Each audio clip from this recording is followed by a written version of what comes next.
here's what I said to her. So you know how those lids are, because this is, well, I'm just going to speak, okay? So this is it. So you know how those lids on those Starbucks cups, they're white, right? And so if you wear lipstick, they get all over the lid. And so then I find myself in meetings if I'm the only woman, and that's kind of, and so I keep taking the lid off and having my cup out so that I don't have that big lipstick mark on the lid. So I said, can we do something about the color of the lid?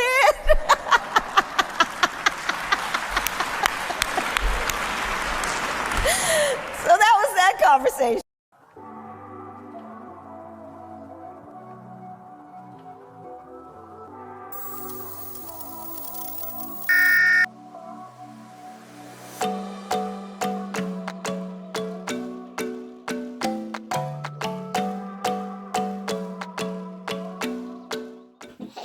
Welcome back to Pearls of Eden, and we've got a great episode today. It's going to be good. I pulled some clips that maybe you haven't seen that I thought would be just a good laugh, a good kiki, because in this world, guys, how many of you know it's good to laugh, right?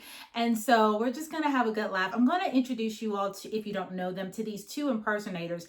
And when I tell you this guy impersonates Donald Trump, now he doesn't look like him, but I mean, he sounds exactly like him. And if your eyes are closed, you would think you were listening to Donald Trump. And the Kamala impersonator, she does favor her a lot, and she sounds exactly like her. So I want to show you this clip of these two that came together to do what the debate could possibly look like. So let's jump in and take a look, and I'll give you my reaction as we watch. Take a look. Vice President Kamala Harris. We were going to do this in person, but CDC guidelines with the monkeypox, we're doing it virtual here. And before we begin, Kamala, I just want to say thank you. You've been so elusive. You have been playing hard to get with the press. I reached out to Willie Brown. I said, hey, how can I nail her down? He gave me the advice. I got you here today. So I'm grateful for that. I was going to flip a coin to see who goes first. Inflation's out of control. I got no coins left. I drew a paper straw. President Trump, you're going to be up first. And we're going to stick with that same category here. Your opponent, Vice President Harris, has been elusive with the media. She doesn't do any press conferences. You've been hitting it with Elon Musk, Aiden Ross, 1 hour press conferences. How do you think these two strategies are going to play out with the voters? Well, first of all, what I want to say is, there's nobody better to call than Willie Brown when you're talking about nailing down Kamala Harris, okay? Because this is something that has happened in the past. And, I was talking to him on the helicopter. He said it happened with great frequency, when you look at it. But she doesn't like doing the media, but she likes you, which makes me think maybe I shouldn't like you, because she won't go on the media with people she doesn't like. But we love Alec. Alec is a great guy, works very hard. He's a fantastic father, and he has a tremendous show, does a wonderful job. We love the media. We'll talk to anybody, and we do it all the time. We do press conferences. We do interviews. We had Aiden Ross and a beautiful Cybertruck with our good friend. He's a great friend, Elon. We love Elon. We call him Big Rocket Man as opposed to Little Rocket Man over there in North Korea. But she's hiding from the press, and you're going to find out why, because when she goes in front of cameras, it turns into a complete and total disaster. We're talking about more word salads and bigger salads than some of the greatest vegans the world has ever seen. Those are her voters, by the way. And I don't know about you all, but this is what I love about Donald Trump. He can definitely deliver those zingers, right? He knows how to zap you. He's very quick on his feet. And I do think that this is something that Kamala is going to be her downfall, because he's very quick. He's very witty. He can come up with something, a rebuttal, a comeback just like that. Whereas she stumbles over her words a lot. So he's right off of the cusp, and she has to have her notes, right? And she's very has to be guided, like Jill had to guide him. She has to have some help too, right? Yeah, this is going to be interesting. Let's keep watching. But you look at this. This is why she avoids the press, because she doesn't know how to handle the press. She's not smart enough. We talked about that. Not smart to handle the press. And that's why she's been avoiding it. And I'm very smart. Some of the greatest and most highly respected people say they've never seen an IQ like Donald Trump, the greatest IQ. And so we can handle the press. We do it a lot. And they're starting to like me. I can tell you that, because she's nowhere to be found. They say at least he gives us something to do. So, and you all, I love how they have put this into a comedic twist on things. but they're dropping facts at the same time, giving you a good laugh, but also dropping some truth bombs. I love that because the truth of the matter is everybody wants to know, where is Kamala? And don't worry, we're going to get into that later because, Donald Trump is all over the nation, all over the world. He's all over the US of A campaigning. He's doing lives. He's everywhere. I love him because he's so full of energy. He is not your typical 70-something-year-old. This man is out and about and everywhere. He ain't hiding from the media press. He ain't in a basement somewhere in Mar-a-Lago, but he's out front and center. And meanwhile, you are hard pressed to find an interview that is not scripted of Kamala. She's maybe talking to the press maybe one time or twice and it was scripted. She did that CNN interview. You all know it was 40 minutes. It was so bad they had to dwindle it down into 18 minutes, you all.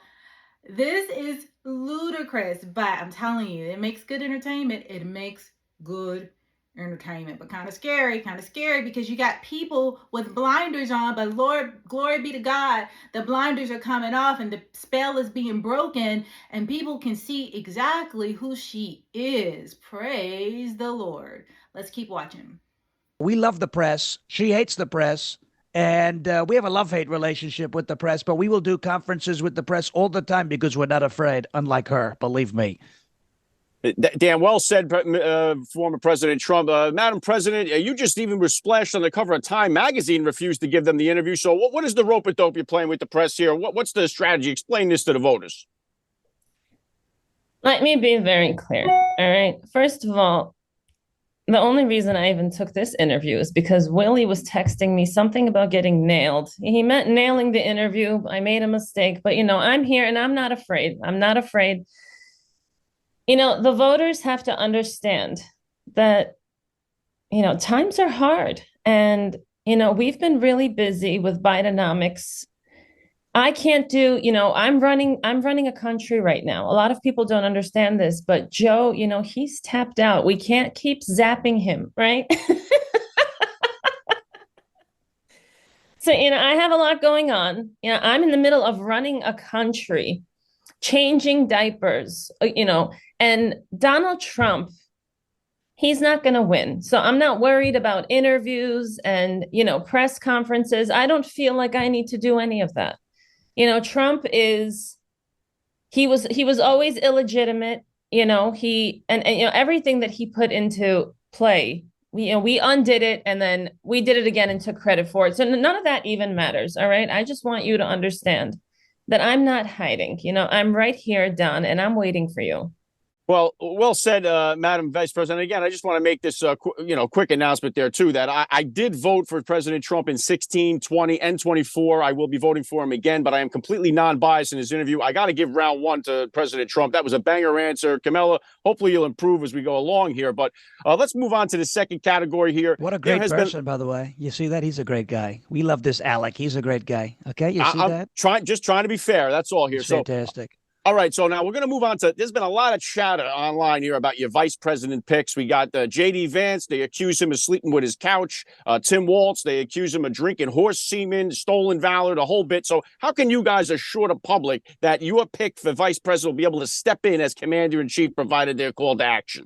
Well, I have to say, so J.D. Vance is a tremendous guy. He's got a beautiful beard, and we're very happy with him. He's a great pick. He served his country honorably and didn't lie about it. You know that? He didn't lie about it. Tim Walz lied about it, said he went to war. He's never been to war. Said he went to Afghanistan, never went to Afghanistan. Said he was a command sergeant major. And we know that was not true either. He was demoted before he retired because he didn't want to deploy to Iraq, which I don't blame him. If I was your president, there'd be no Iraq war, and he wouldn't have had to go. He was probably hoping, I wish Donald Trump was my president. I wouldn't be deployed to Iraq because there'd be no Iraq war. But he's a disaster. They call him stolen valor. They call him Tampon Tim. He wants to put tampons in the boys' room, but they call J.D. Vance weird. Nothing is weirder than a boy using a tampon. And I don't know, maybe Tim has to use them for some reason. We call them paintballs walls, because he had his cops shoot paintballs at people. Could you believe that? He shot paintballs at people in Minneapolis after he let the city burn down in the fiery but mostly peaceful protests. He's a complete and total disaster. Looks like an overgrown cream puff. You look at him, he looks like a pastry. Chris Christie gets excited. We don't need to worry about him. We love J.D. Vance. He's a tremendous person. He's going to be great just in case something bad happens, because a lot of people want to forget. Something bad almost happened. I turned my head to the right. I got shot in the ear. What a horrible thing. But I'm here. I'm here to tell the tale. I'm alive. I'm still kicking. And we're going to win like nobody's ever seen. But if something bad happens, we know J.D. Vance is going to be able to lead this country into prosperity, whereas no balls walls, if he had to be the president, would probably retire and leave, just like he did when he was in the National Guard, because he's a coward and he's not capable of anything. That much I can tell you. Great stuff, Madam Vice President. Tim Walz annihilated there by the former president. What's your take here? Is Tim Walz ready to step in, and what's your take on J.D. Vance? Yeah, first of all, let me be clear. J.D. Vance, he's weird, all right? And I'm sticking with that. He's weird. I don't know what his deal is. And, you say tampon Tim like it's a bad thing. I'm not going to lie, Don. Sometimes you do have, some good unburdened ideas. I think my campaign slogan will be campon. I think that's great. But let's get serious for a second. I spoke about this at length before. All right. I might even spoken about this more times than I've spoken about the border, which I do plan on, going to eventually. But are y'all enjoying this? What do you call it? Debate, pre-debate. What shall we call it? Pre-debate. I don't know. I'm see, when you watch too much Kamala, you start becoming more like her. You start losing brain cells. Oh my goodness.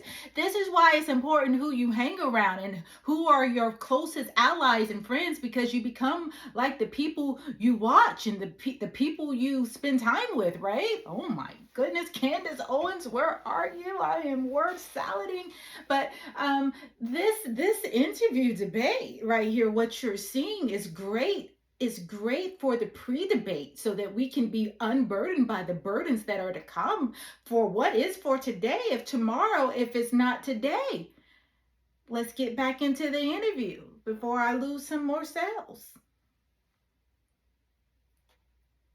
But you got to understand, like Joe, he was slow to start. And, Tim, he's just so energetic. He's exactly what the people want.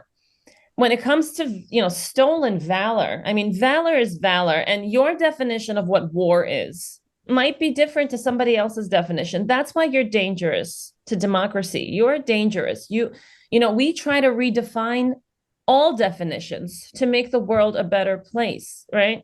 That's what diversity is about. That's what inclusivity is about. So, I want him to enjoy whatever semen he wants to enjoy. I want him to wear tampons if he needs them, because I want the little boys in this country to be prepared for when they need to menstruate, right? And you don't care about the kids. You clearly don't care about them.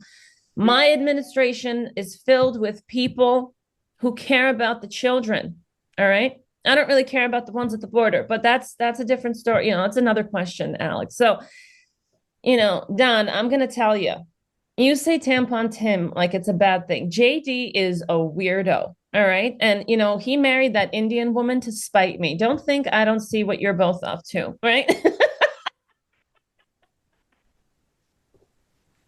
All right, let's move along. I'm not sure we want to have that kind of racial undertone here. Let's keep it clean if we can here, possibly, Madam Vice President. Right away with the race we're going into, we want to protect all races and people's diversity, Alex. What a terrible thing! What a terrible thing! No, I have to say this. What a terrible thing! Yeah, it's about diversity. Let's not act like children. Let's not act like children, okay? Or you're going to challenge me to golf soon, just like your boss, okay? Let's not act like children.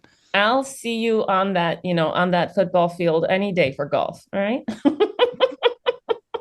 All right, you all, we're going to stop right there with that clip because it goes on and on. It's hilarious, and I will definitely put the link in the description box, but we got more to get into. We got more to talk about. So let's talk about tonight's debate that we're so excited about, you all. This is going to be so amazing. I'm so excited to watch. I'm going to have my snacks. This is better than football. This is better than sports. This is better than watching your favorite halftime show. This is just for me. This is the creme de la creme. This is just too good. good, you all. So I am so excited, and I definitely will be tuned in with all my little snacks ready to go. And yeah, so the debate. So word on the street is that Kamala has pulled in like a fake Trump to help her practice and get ready for the debate, because let's face it, she hasn't had an interview really. She hasn't had to debate anybody. No one just throwing questions at her where she's got to be hard pressed to answer something right off of the top of her head. She's been fed the questions. She's been given scripted interviews. So she's probably shaking in her boots, and she's been working very hard, you know, I'm sure with Obama, the Clintons, and everybody to prepare her for this interview. So yeah, like word on the street is that she pulled in a Trump impersonator to get her all the feels so that she can be kind of in the zone, so to speak. And I think, what do you think about that? Is that kind of sad that she's got to pull in someone that is Trump-like to prepare her for this debate, because she's not able to just be a quick thinker? She's not able to just, you know, I don't know, go for broke. She's got to have notes. You all heard all of her requests. She wanted a box to stand on so that I suppose she doesn't look as short as she is next to Trump. She wanted to look statuesque. But reality check, when you meet with all of these, you know, people like Putin and all these foreign powers, guess what?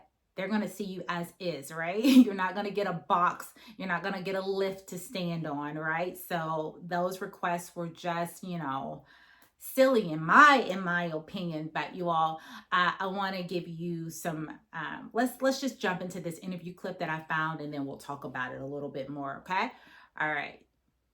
What do you think the stakes are? How important is this for former President Trump?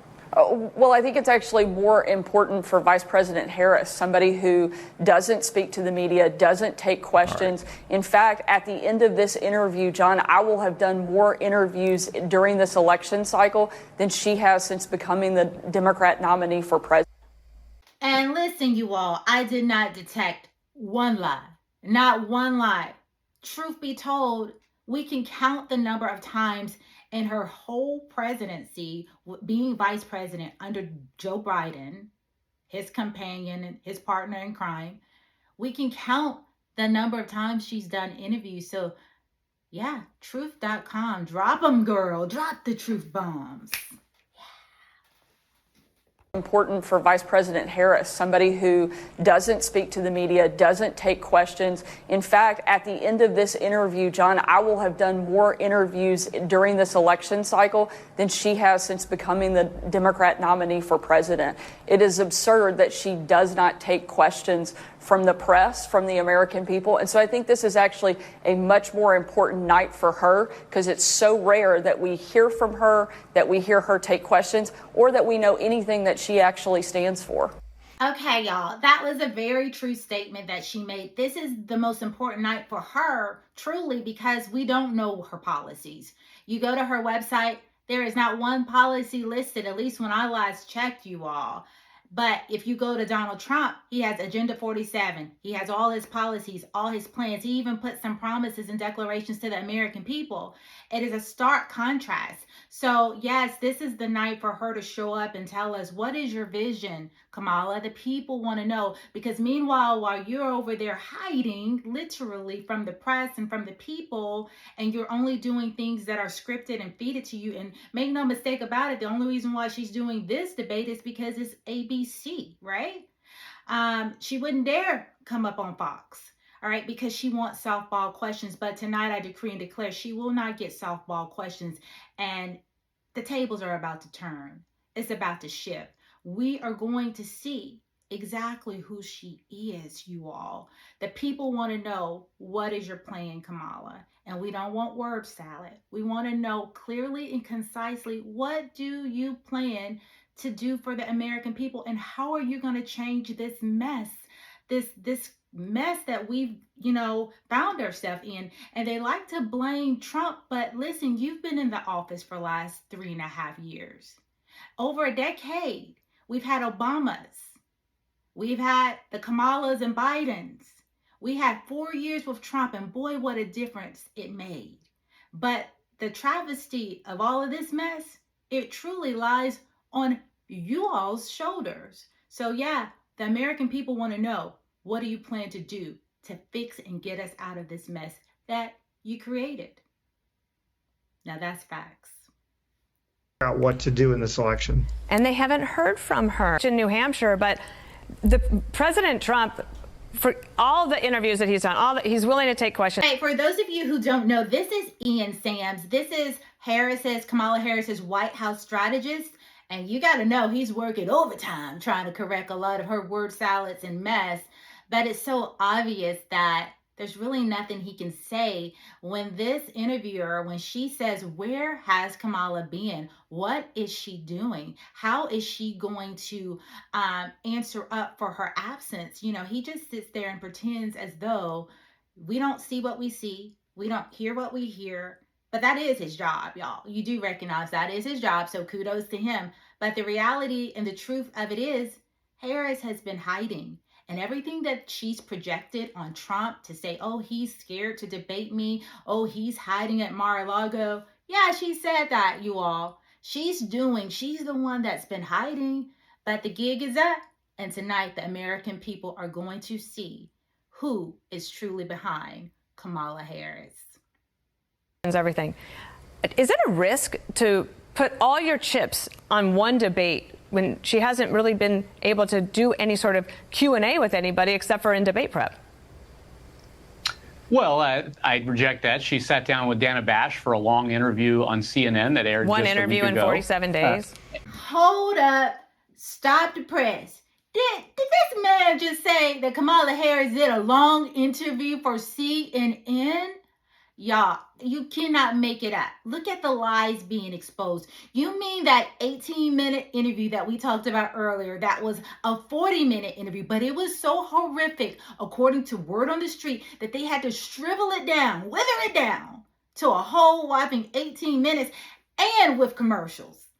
Y'all, the devil is a lie. They tried it. They tried a long interview. Meanwhile, Trump out here doing hour interviews with just people, influencers from YouTube, and doing hour interviews and town halls and traveling all around the US of A.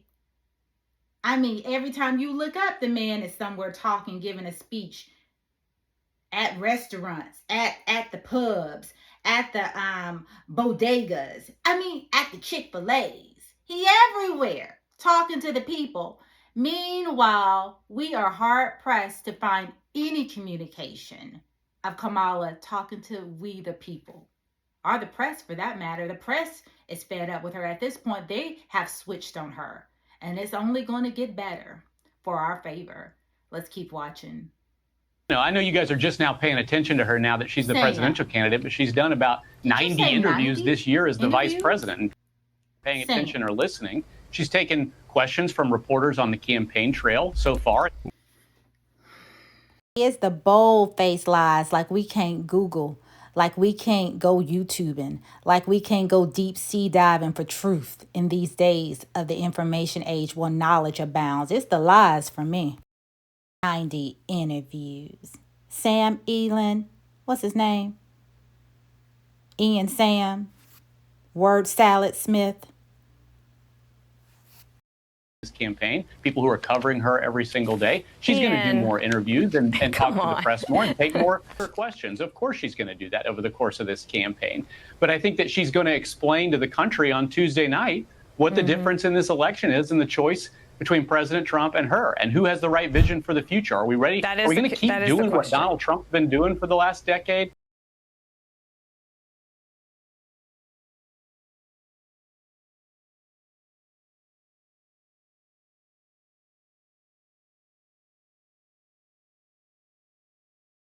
Going to turn the page and look forward to something else.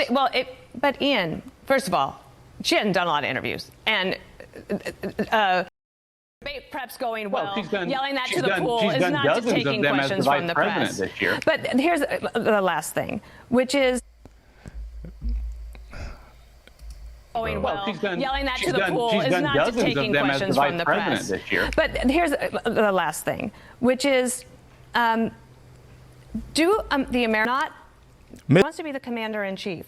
We paid attention to her, and you guys didn't like that either. So the interviews. It's funny. Go ahead. I'll give you the last one. It's funny. I hear the question, and it's funny because it's like you're acting like she's in the witness protection program. She's been traveling across the valley. Oh my gosh, he said it. You all are acting like we had her in the witness protection program. Well, it kind of seems that way, you all. The way y'all hid Joe Biden and the way you're hiding Kamala from the press, it appears as though she is in some type of witness protection program where she can only speak, she can only be seen if you feed her the questions, if she goes on the right platform, that it has to be the right environment for Goldilocks, or else she just cannot thrive. And she barely thrives when you feed her. She is not even thriving, let's be quite honest, when you give her the scripted interview and when you put her in the right environment that she can thrive and do well in, she still fails. That's scary. Arenas that are much more packed than what President Trump is speaking to. And look, and I think scripted interviews scripted speeches are great. But it's different from doing an interview. And also, she hasn't had to explain why she has done the flip-flop on fracking, the Green New Deal, Medicare for all, and now even banning plastic straws. But Dana, you're Dana, not you, Dana, yes, but I know Dana last week on CNN in a fulsome sessions about all those things. So I just think it's inaccurate to say she's not answering these questions. Okay. She sat down and did a long interview last week to explain her positions on these issues and how her views have developed.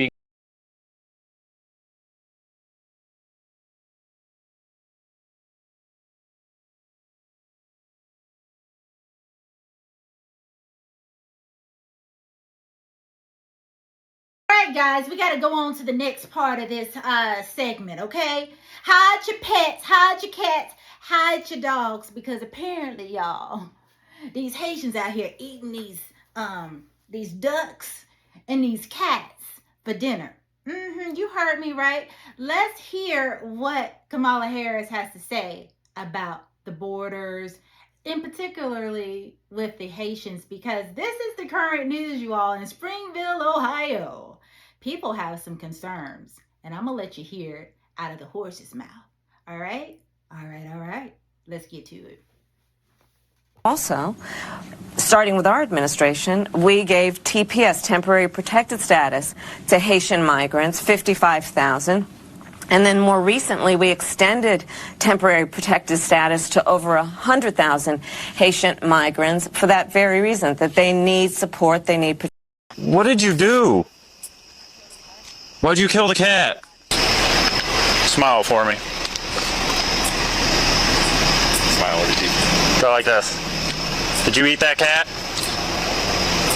Did you eat it? No, why'd you kill it? Did you guys see all this? No, we pulled up and she was just laying there with it. Did you see her eating it? Eating it. She was eating it? Yeah, she was. You call the Humane Society, see if they'll come pick this cat up. It's deceased.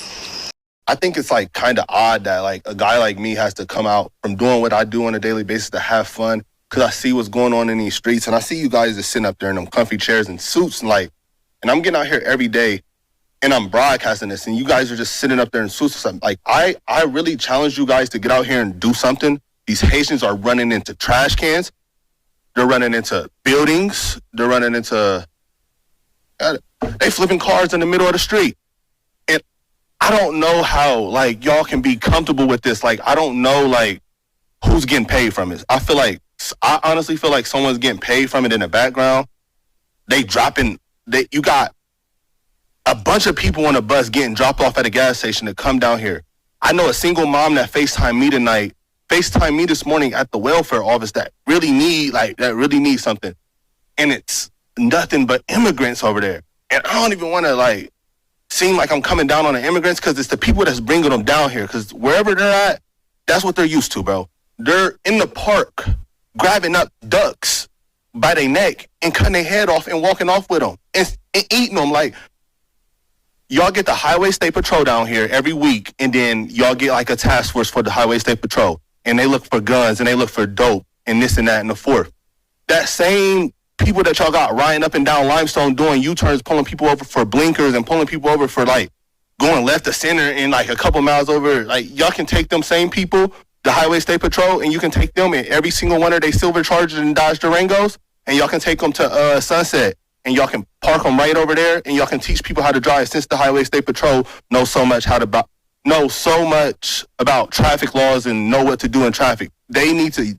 Y'all pay them. They can go over there and teach these Haitians how to drive, because it's getting I'm getting thousands of views on these, and it's going to get bigger, and it's only going to get worse. And y'all sitting up there in these chairs, all y'all need to get out here and do something. Y'all making hundreds of thousands of dollars. Y'all need to put on a t-shirt and some Crocs, and then y'all need to come out here in these streets, and y'all need to go out here and I'm out here before the police is.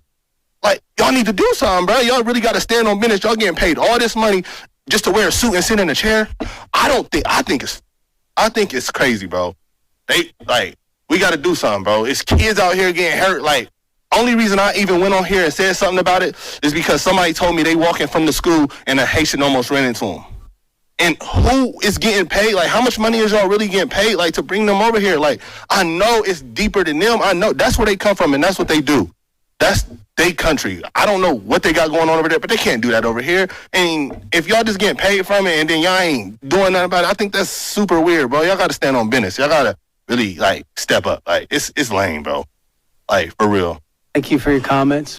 All right, y'all. So fake news media, some of these outlets would have you to believe that this isn't true. They're making it up. Orange Man is bad. Orange Man pulled up all these Haitian people to eat these cats, and this isn't true. They weren't eating cats in these streets and taking ducks' necks off. Yes, they were, you all, and you saw it with your own eyes. But like in the book 1984 with the thought police, they want to control what you believe you see and say you didn't see what you saw. You didn't hear what you hear, but the American people are waking up, you all. There are so many people interceding and praying that the blinders be lifted so you can see exactly this thing for what it is. Because you all, what we have to understand, yes, we want people to be able to come into our country. We want people to have the American dream, but it has to be done the right way. And when you're flying in illegals, when people are emptying, nations are emptying out their prisons, and they're welcoming them into the American streets, this is what you get. We also have to understand culturally, we do things differently. Have you ever been to Haiti?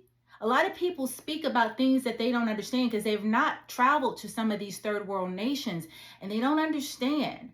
But I'm going to tell you, there's a great awakening that is happening. And I do believe this is part of the September prophetic word that the Lord gave me, that something was going to happen that was going to unify the American people. And my God, I think it's this border crisis, because it's showing up on the people's front doorstep. And where they didn't have understanding, where they lacked wisdom, now they're being forced to understanding. They can't unsee what they are seeing. Do you understand? People are being raped in these streets by illegal immigrants. People are being killed, slaughtered. An 11-year-old this week, I want to say it happened yesterday, was killed by a Haitian on his way to school. You see the Venezuelan gangs, they are taking over apartment complexes, moving in immigrants, taking rent and keeping it for themselves. This is the stuff that is happening. This is the rude awakening, unfortunately, but fortunately, I think it is necessary to awaken the people to see, no, we cannot go this direction. The gig is up. And, I think people had to see it come to their front doorsteps. And I think it's going to swing in Donald Trump's favor. I know it will, because people have had enough.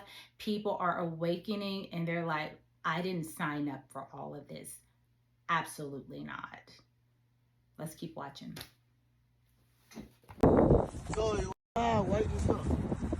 Why do you have the bird? Why do you want to catch it? Now, I don't mean to, stereotype, but I'm going to say that's a white woman. This bold little white woman. I just can picture this little white woman come up. What you about to do with that duck? What you doing with that duck, sir? And he said, oh, look, I'm about to eat the duck, about to be dinner. Anybody seen that little lady? Anybody? I'm worried. I think we need to pull out a SOS. That's all I got. That's the little clip I got, y'all. So who knows? Say a prayer for her, because that was bold. Check. They get a phone while people in this country are starving, barely able to make it. Yet again, not you in particular, but your organization likes to paint a false narrative. And we're tired of it. Yeah. American people are tired of it. Yeah. And you guys are gonna see. You guys are gonna.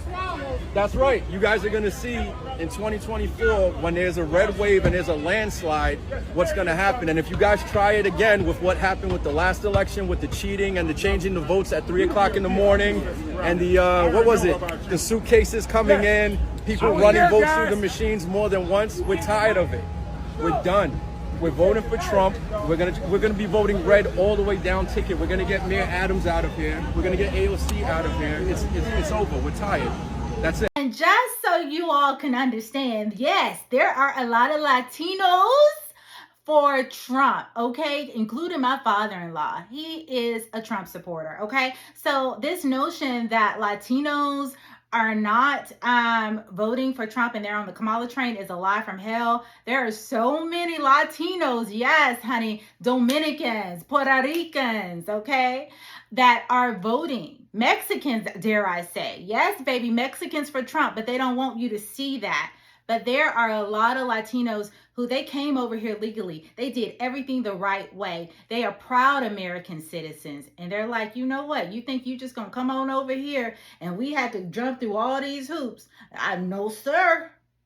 And we left the third world. We know what it's like. We ain't trying to import the third world into this nation that we ran from. We ran from that. Jesus, y'all help us. Okay, you all, so I'm about to show you this clip of Judge Joe Brown. I love Judge Joe Brown because he just tell it like it is and he don't make no qualms about it. He just said, I said what I said. I ain't gonna try to sugarcoat it. I said what I said. And he has a lot of knowledge about Kamala Harris, so I really like to hear his thoughts and his point of view.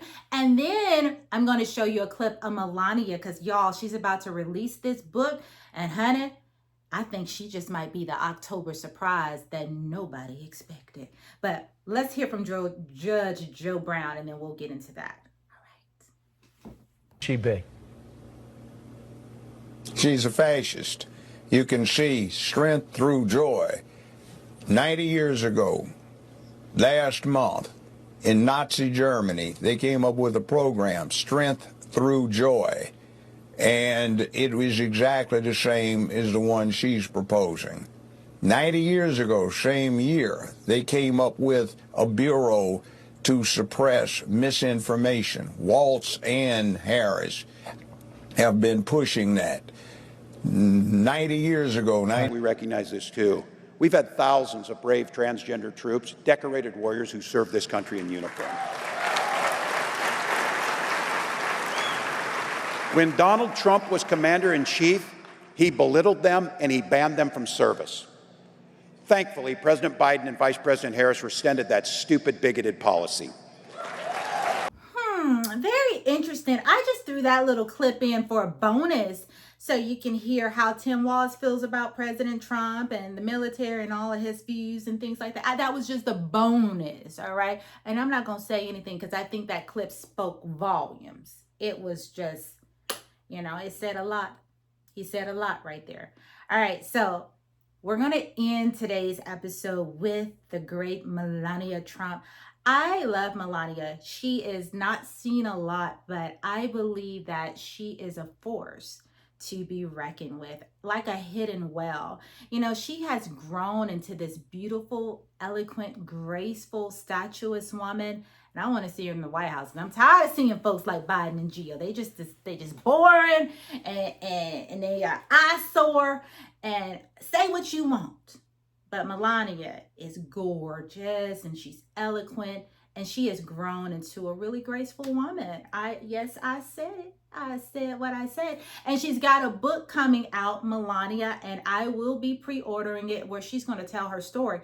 But I'm going to listen to you share. And this clip actually reminds me of a vision that I had in 2021, and many of you saw that, where in 2021 I shared a dream about what the Lord showed me, an assassination attempt on Donald Trump. And this video clip that I'm about to show you is exactly how I saw her. It's very canning. It's very, but she was very well spoken. And she said, you have chosen the evil. You have traded in the good for evil. Hey guys, good morning. Today is going to be a little bit different. I had planned a message for you all, but last night I did not sleep well at all. I had a dream. I had a dream about a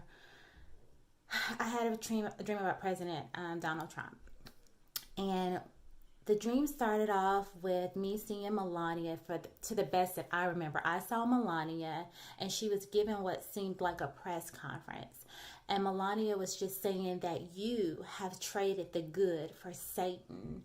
And now he has become the hunted. And basically that they wanted his life in return for theirs. That in order for them to survive, President Trump would, in a sense, he's going to sacrifice himself, according to this dream anyway, so that they may live, because he has been bombarded with all these threats on his life and his children's lives and his grandchildren and his wife and his family.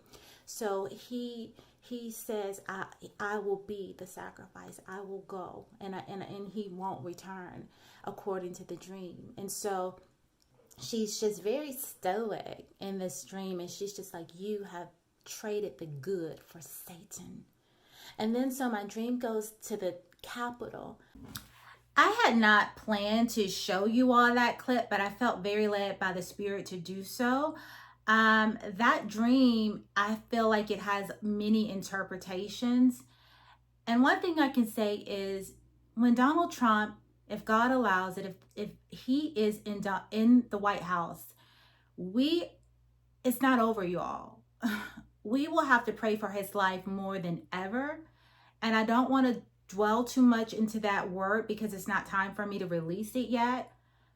But even when he makes it into the White House, the attempt to take his life is going to be greater than we can ever imagine, even more so than it is now, you all. So we're going to have to intercede and pray at a level to see that does not become fulfilled, that prophecy. You know, God will show you things because he wants you to intercede. He wants you to stand in the gap. He wants you to pray so that thing doesn't come to pass. So I just felt led to share that. Some of you can interpret it. Some of you are very gifted at that, interpreting dreams, and I would love to hear your perspective. You can email me. But yeah, I wanted to show you that. So let's get into the clip. Attempt to end my husband's life was a horrible, distressing experience. Now, the silence around it feels heavy. I can't help but wonder, why didn't law enforcement officials arrest the shooter before the speech? Yeah. There is definitely more to this story, and we need to uncover the truth. So for me, this is so uncanny and even eerie because of the dream that I had. And she looked as stoic and she spoke similar words and she wanted answers. She wanted to know the truth. In the subject of public scrutiny and misrepresentation, I feel a responsibility to clarify the facts. I believe it is important to share my perspective, the truth.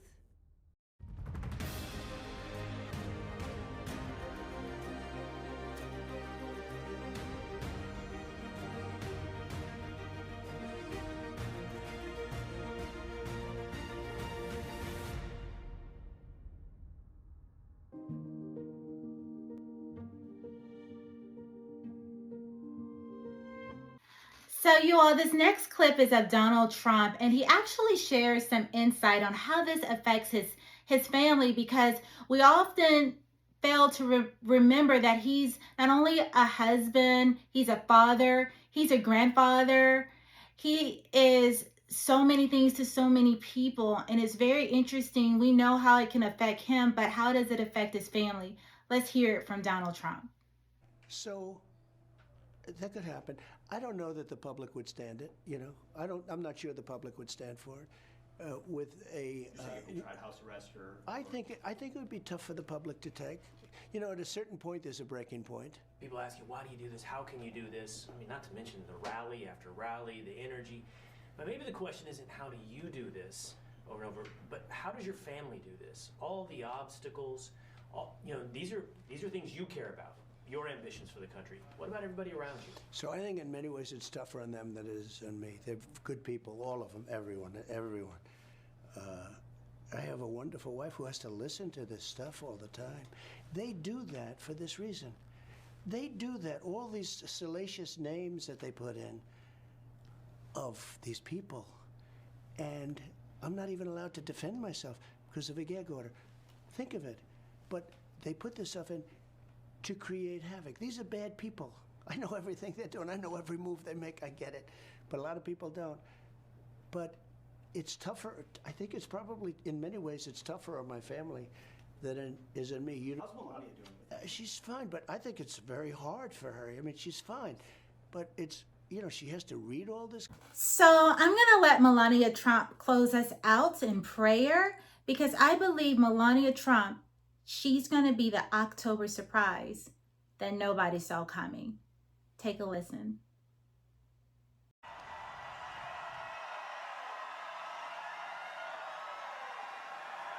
Thank you.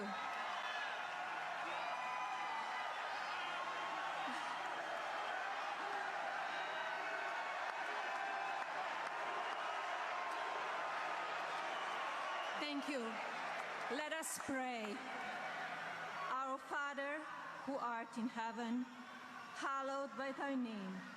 Thy kingdom come, thy will be done, on earth as it is in heaven.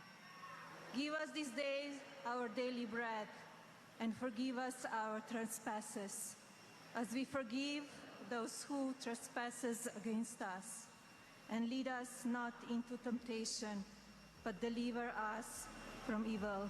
For thine is the kingdom, and the power, and the glory, forever and ever. Amen.